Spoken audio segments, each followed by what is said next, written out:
नमस्कार।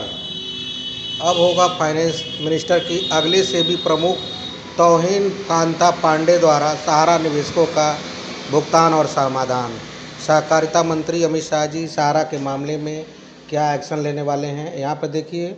और finance minister ने कहा था कि कागज़ लाओ पैसा ले जाओ, तो हो सकता है इसी के आधार पे इन्होंने सेबी चेयरमैन तौहीन कांता पांडे जी का इन्होंने अपॉइंटमेंट किया होगा कि 1987 बैच के ओडिशा कैडर के आईएएस अधिकारी तौहीन कांता पांडे इससे पहले केंद्र सरकार में वित्त सचिव के रूप में कार्यरत थे। वह निवेश और लोक परिसंपत्ति प्रबंधन विभाग डीआईपीएम के सचिव भी रह चुके हैं। उनके अनुभव और वित्तीय मामलों की गहरी समझ को देखते हुए उन्हें सेबी का नया चेयरमैन नियुक्त किया गया है। इससे पहले जो सेबी की चेयरमैन थी उनका नाम था माधवी पुरी बुच। उनके ऊपर जो है तमाम आरोप प्रत्यारोप लगे, क्या सही क्या गलत ये तो वक्त बताएगा।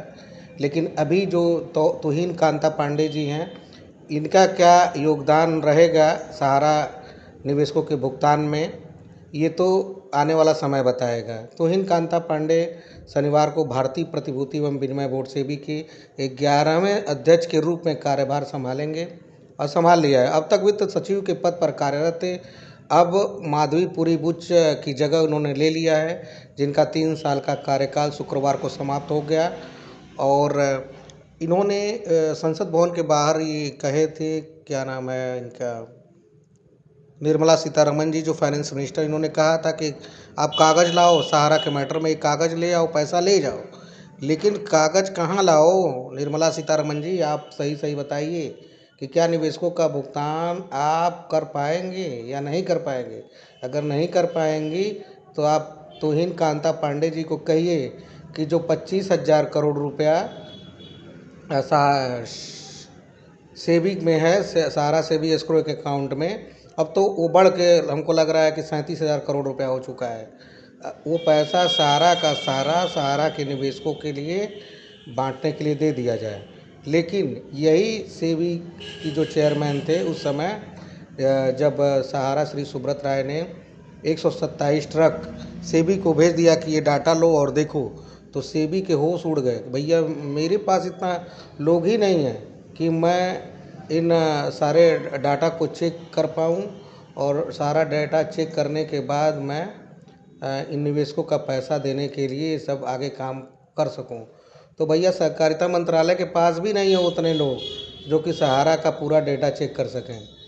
तो मेरा मानना यही है कि जैसे उस समय सेबी के चेयरमैन जो थे वो नहीं कर पाए निवेशकों का भुगतान, तो ये लोग भी नहीं कर पाएंगे।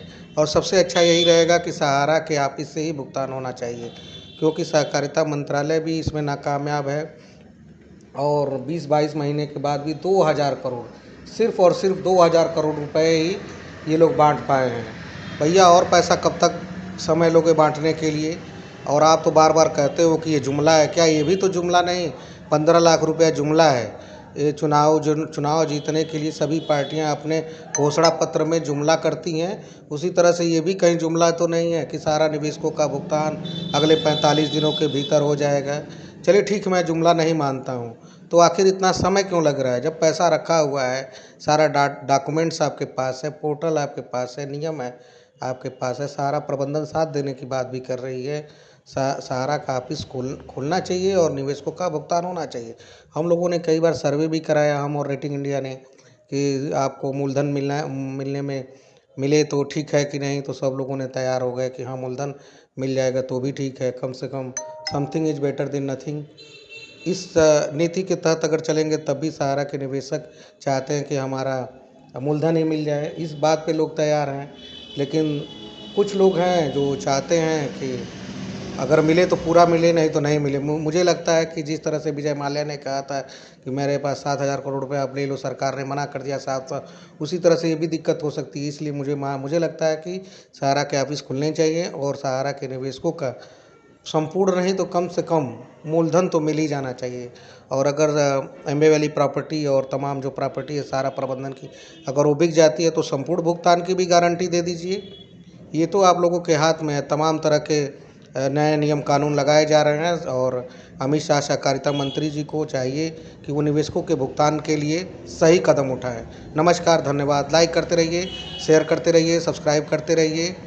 और अमित शाह जी से गुजारिश है कि अपने चुनावी भाषणों में आपने कहा था कि अब सहारा के निवेशकों का भुगतान भी हमारी पार्टी करेगी, तो अब वो दिन आ चुका है कि अब निवेशकों का भुगतान जल्द से जल्द करने का कष्ट करें। चलिए मिलते हैं नए अपडेट के साथ, तब तक के लिए नमस्कार, धन्यवाद। Like share and subscribe. Thank you.